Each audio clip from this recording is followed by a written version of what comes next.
Brand बाजार में हम हाजिर हैं एडवर्टाइजिंग और मार्केटिंग से जुड़ी खबरें और कहानियां लेकर। मैं हूं शिबानी घरत। एडवर्टाइजिंग की दुनिया की इस हफ्ते की सबसे बड़ी खबर रही आर बाल्की का मनिल लिंटास और एडवर्टाइजिंग से संन्यास। 30 साल के अपने एडवर्टाइजिंग करियर और 22 साल के अपने लिंटास के सफर को गुड बाय कहकर बाल्की फिल्मों की तरफ ध्यान देना चाहते हैं। हालांकि इस बात की प्लानिंग मनिल लिंटास ने पिछले 1 साल से की है, फिर भी बाल्की के बिना मनिल लिंटास कैसे होगा और क्या महसूस कर रहे हैं वहां के लोग, आइए देखें। It's been a hugely enriching and fulfilling experience. And of the 25 years that I've spent in this company, I've 20 to 22 years with Balki, so clearly he's had a disproportionate influence in the way I have grown myself in the company. There were days when, we can't get it out of our head where he'd say, fantastic idea, and there are days when he'd say, rubbish. So those are two words that, and that's Balki. He's straight up, he'll just tell you the way it is, and so it's been a lovely journey. वाकई मुश्किल है बाल्की के बिना Lintas को imagine करना, लेकिन कहते हैं ना, कोई आए या जाए शो मस्ट गो ऑन। तो हम भी आगे बढ़ते हैं, एक नजर डालते हैं आज क्या है खास ब्रांड बाजार में। नेचुरल और आयुर्वेदिक प्रोडक्ट्स की मांग बढ़ी, कैसे सालों से टाटा फॉल जुड़ रहा है ओलंपिक से, और करेंगे AR रहमान से खास बातचीत। नेचुरल और आयुर्वेदिक प्रोडक्ट्स की मांग में 2016 में अब तक 10% का उछाल देखा गया है। नीम फेस वॉश हो, लेड फ्री काजल, नेचुरल ऑयल या फिर नेचुरल शैम्पू, लॉरियल से लेके HUL तक और हिमालय से लेके डाबर तक सभी अपने प्रोडक्ट्स की नेचुरल क्वालिटीज पर जोर दे रहे हैं। कैसे और क्यों जोर पकड़ रहा है ये नेचुरल रेवोल्यूशन, बता रही है हमारी संवाददाता आयुषी डिमरी। गार्नियर के नेचुरल शैम्पू की नई रेंज हो, लॉरियल का खास तत्वों से बना नया काजल हो या फिर विवेल का नया एलोवेरा साबुन, 2016 की शुरुआत से ही सभी ब्रांड्स की नई रेंज में कोई न कोई नेचुरल एलिमेंट देखने को मिला है। वजह तेजी से बढ़ती नेचुरल या हर्बल प्रोडक्ट्स की मांग, और इस डिमांड को हवा दी पतंजलि ने। पिछले 1 साल से पतंजलि जोर शोर और जोशो खरोश के साथ अपने स्टोर्स खोल रहा है, अपनी प्रोडक्ट रेंज बढ़ा रहा है और उन्हें मार्केट कर रहा है। और अब कहा जा सकता है कि देश में FMCG बाजार में हर्बल प्रोडक्ट्स पूरी तरह छा गए हैं। इंडिया में नेचुरल और ऑर्गेनिक को कुछ हद तक हम लोग टेकन को ग्रांटेड लेते रहे हैं कि आयुर्वेदिक और नेचुरल प्रोडक्ट्स तो होती ही हैं, लेकिन अभी रिसेंट टाइम्स में पतंजलि के एग्रेसिव मार्केटिंग कैंपेन के कारण फिर इसके ऊपर अटेंशन आ गई है। So what has happened is, as in the advent of Patanjali, as I told you, the overall category has grown. New consumers are coming into this category, and I think the non-herbal brands are at greater risk than the herbal brands. Ayurveda Bharat का हजारों साल पुराना तरीका है और देश में आयुर्वेद से जुड़े कई बड़े ब्रांड सालों से मशहूर हैं। डाबर, इमामी, हमदर्द, वीको और हिमालय जैसे ब्रांड्स ने इस कैटेगरी को बनाया है। ब्रांड्स का मानना है कि कंज्यूमर की सोच बदली है और युवा खरीदार तेजी से बढ़ रहे हैं, जिस वजह से बिजनेस में उछाल आया है। कंपनियों का मानना है कि इस ट्रेंड की वजह से उनके लिए नया मार्केट खुला है और ब्रांड के साथ नए कंज्यूमर जुड़ रहे हैं।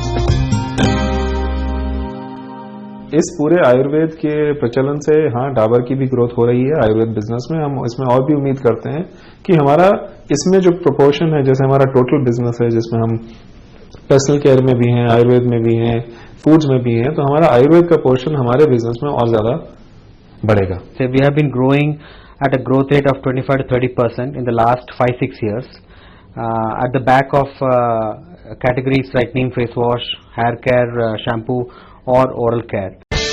हाल ही में आई एक रिपोर्ट के मुताबिक toothpaste, shampoo, hair oil segment में देसी कंज्यूमर कंपनियां बड़ी मल्टीनेशनल कंपनियों का मार्केट शेयर खा रही है। टूथपेस्ट सेगमेंट, जिसमें कोलगेट और पेप्सोडेंट का दबदबा रहा है, उसमें मई 2015-16 में इन कंपनियों का मार्केट शेयर 4% तक गिरा है। शैम्पू कैटेगरी में हर्बल ब्रांड्स का शेयर 3 से 4% बढ़ा है। इसकी एक बड़ी वजह है कि आयुर्वेद से जुड़ी बड़ी छोटी देसी कंपनियां प्रचार और डिस्ट्रीब्यूशन पर जोर दे रही हैं। अभी बहुत सारी कंपनीज हर्बल, नेचुरल, कुछ 1-2 इंग्रेडिएंट डाल के या कुछ सब अपने आप को अभी तक आयुर्वेद कह रहे थे, जबकि आयुर्वेद का ओरिजिनल चलन जो डाबर ने किया है वैसा बहुत सारी कंपनीज नहीं कर पाई हैं। धीरे धीरे जब आयुर्वेद का प्रचलन और बढ़ेगा तो कंज्यूमर्स में भी जागृति आएगी कि असली आयुर्वेद क्या है। जो भी मार्केटिंग सेवी कंपनी होंगी उन्हीं के लिए ये फायदेमंद रहेगा, चाहे उनके पास ऑलरेडी ऐसे प्रोडक्ट्स थे या नहीं थे, लेकिन मार्केटिंग सेवी जो है वो होना बहुत जरूरी है।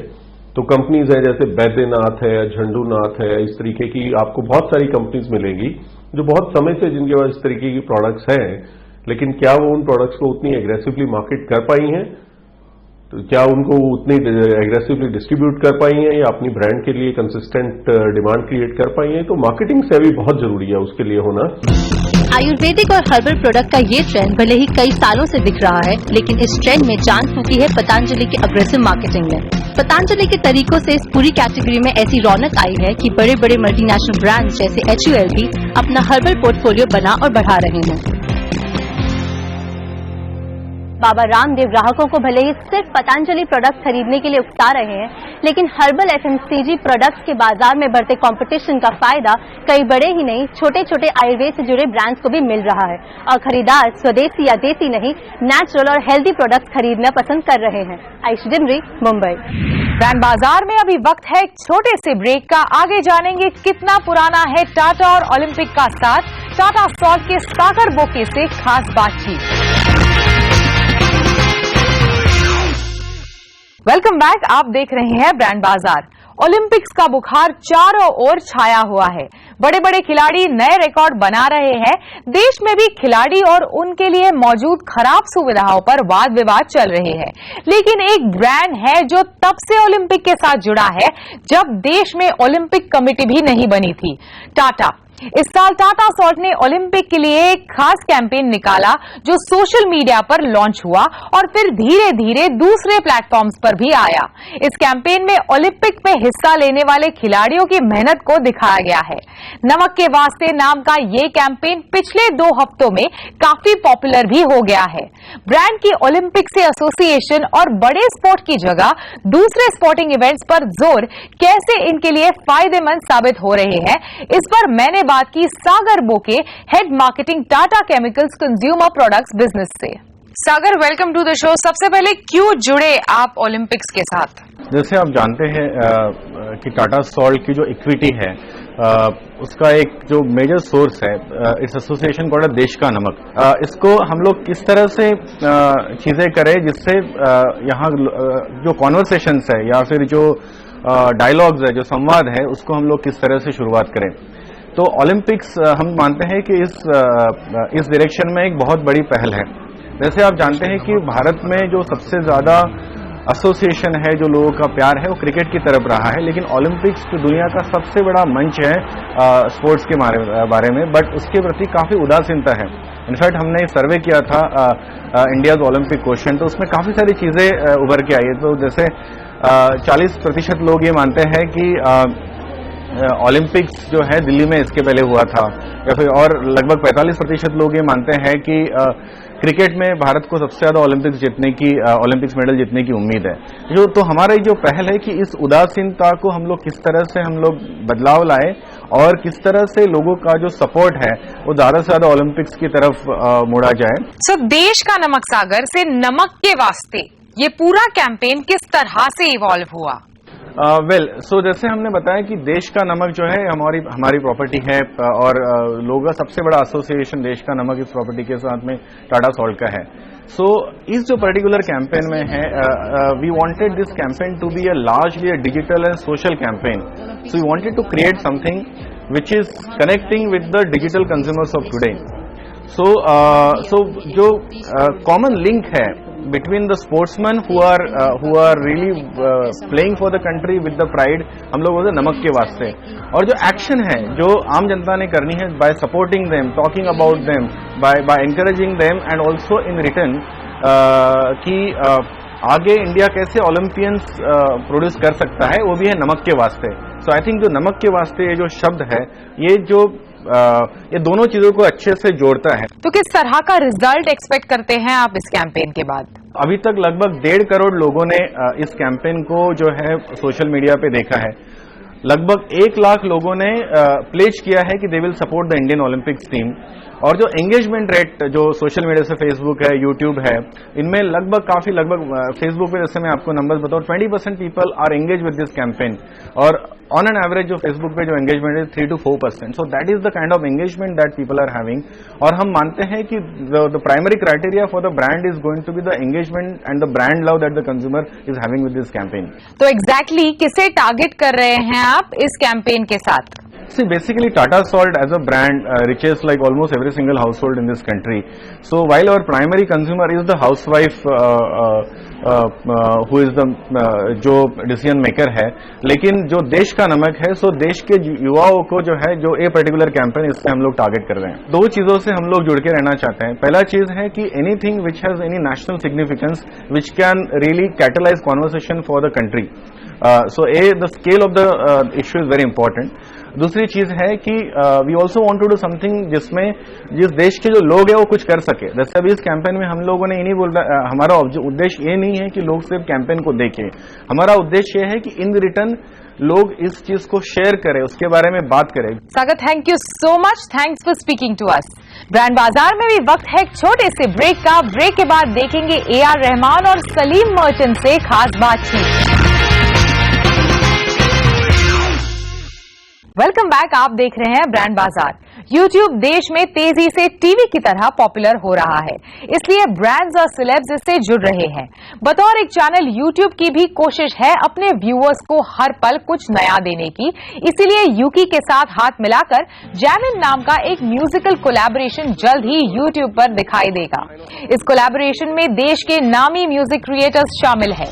इस कोलैबोरेशन के जरिए जैमिन YouTube के म्यूजिकल टैलेंट जैसे सनम, श्रद्धा शर्मा, सिद्धार्थ सलातिया, जोनीता गांधी को भी प्रमोट कर रहा है.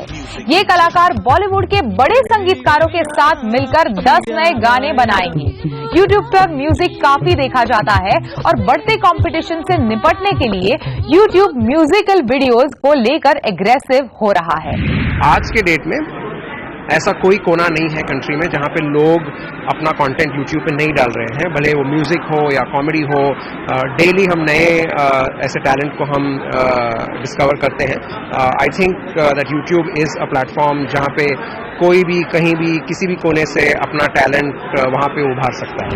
जैमिन से क्या है बड़े संगीतकारों को उम्मीद है और कैसे ये YouTube सेलेब्स के साथ करेंगे मिलकर काम, इस पर हमने बात की इस मिशन से जुड़े देश के सबसे नामी और Oscar winning music director AR Rahman से. AR Rahman, welcome to the show. It's pleasure to have you on the show today.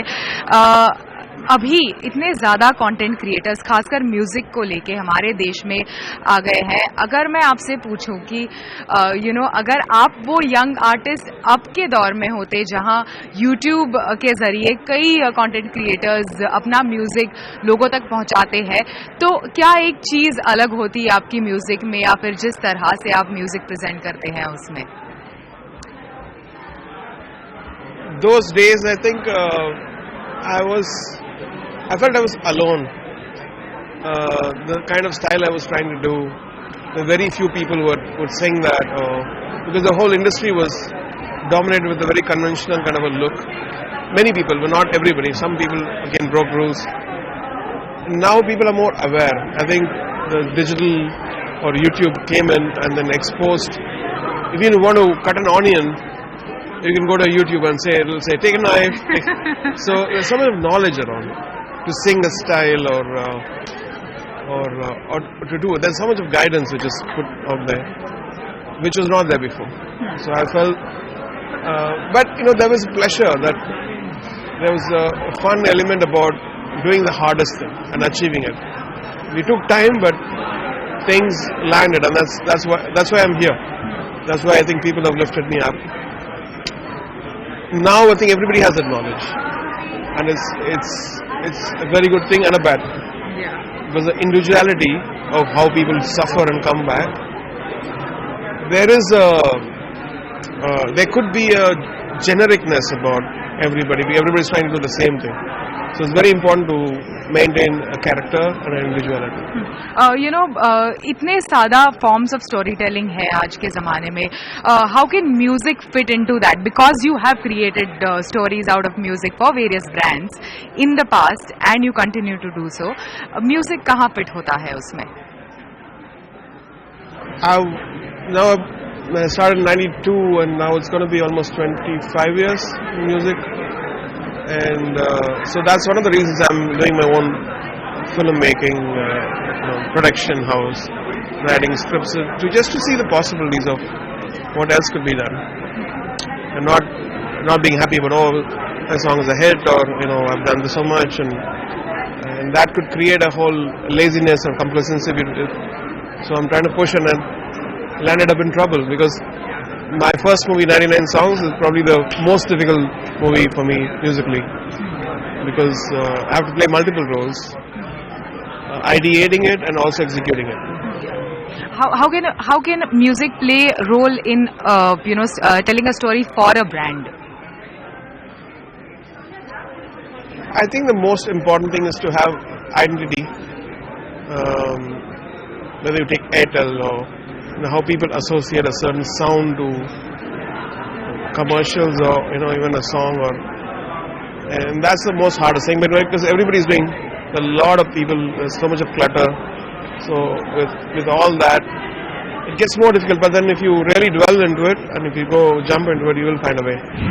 और A.R. रहमान के साथ साथ बॉलीवुड के कई और बड़े कंपोजर्स भी जैमिन के साथ जुड़े हैं, जिनमें से एक है जाना माना नाम सलीम सुलेमान. इस मौके पर ब्रांड बाजार ने सलीम मर्चेंट से भी बातें की. इतने सारे सोशल मीडिया प्लेटफॉर्म्स पे video has become very important. तो इस बात ने कंटेंट क्रिएटर्स के लिए, स्पेसिफिकली म्यूजिक कंटेंट क्रिएटर्स के लिए, किस तरह से पूरा गेम चेंज किया है? आजकल लोग म्यूजिक सुनते नहीं, म्यूजिक देखते हैं, तो ये बहुत बड़ी बात है. बिकॉज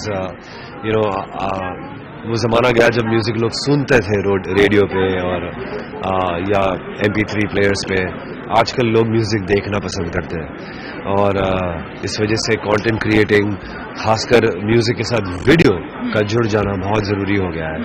और मेरा समझना है कि platform like YouTube, for instance, is a very largely used platform, ना केवल सिर्फ म्यूजिक के लिए, बट आजकल अगर हम कोई चीज़ मान लो खाना पकाना अगर सीखना चाहते हैं या कुछ आप फिल्म करना चाहते हैं, आपकी मेमोरी इतनी आसानी से आप फोन पे उसको करके आप YouTube पे पोस्ट कर सकते हो. इट्स बिकम, और press of a button you can do it.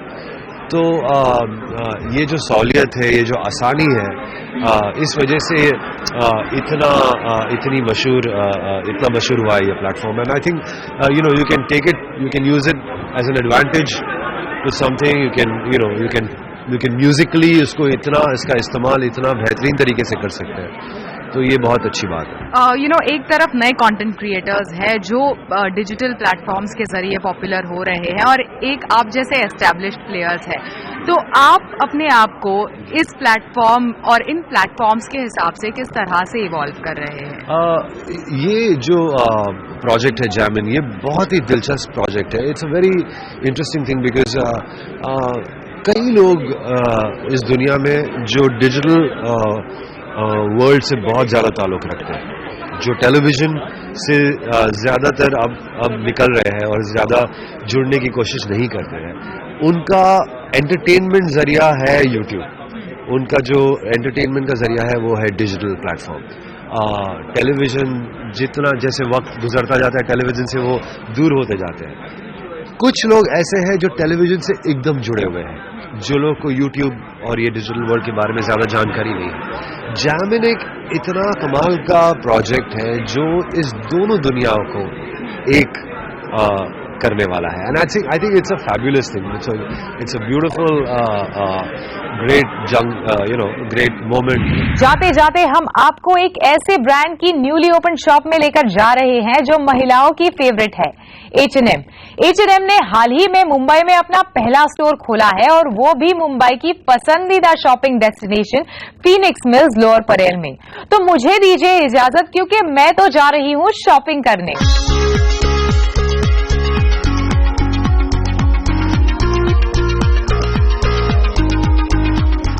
Normally किसी बड़े स्टोर में महिलाओं के लिए ढेर सारे ऑप्शन, लेकिन पुरुषों के लिए एक छोटा सा सेक्शन डेडिकेटेड होता है। लेकिन H&M में अगर आप अपने पति, पिता या भाई के साथ आएंगे तो वो बिल्कुल निराश नहीं होंगे, क्योंकि एक बड़ा सेक्शन मेंस कलेक्शन के लिए डेडिकेटेड है।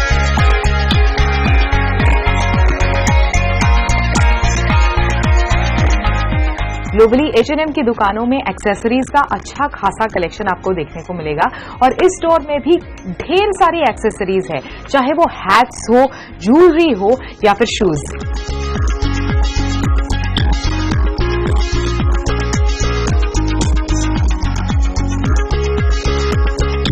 तो मैंने ढेर सारी शॉपिंग कर ली है। तो ओवरऑल स्टोर नेविगेशन वाइज बहुत ही बढ़िया स्टोर है, ब्राइटली लिट है, अलग अलग तरह के ऑप्शंस आपको मिलेंगे, रेंज काफी अच्छी है। कुछ कुछ चीजें थोड़ी महंगी है, लेकिन ज्यादातर चीजें बहुत ही ज्यादा सस्ती है, अफोर्डेबल है। तो मैं इस स्टोर में बहुत ज्यादा आया करूंगी।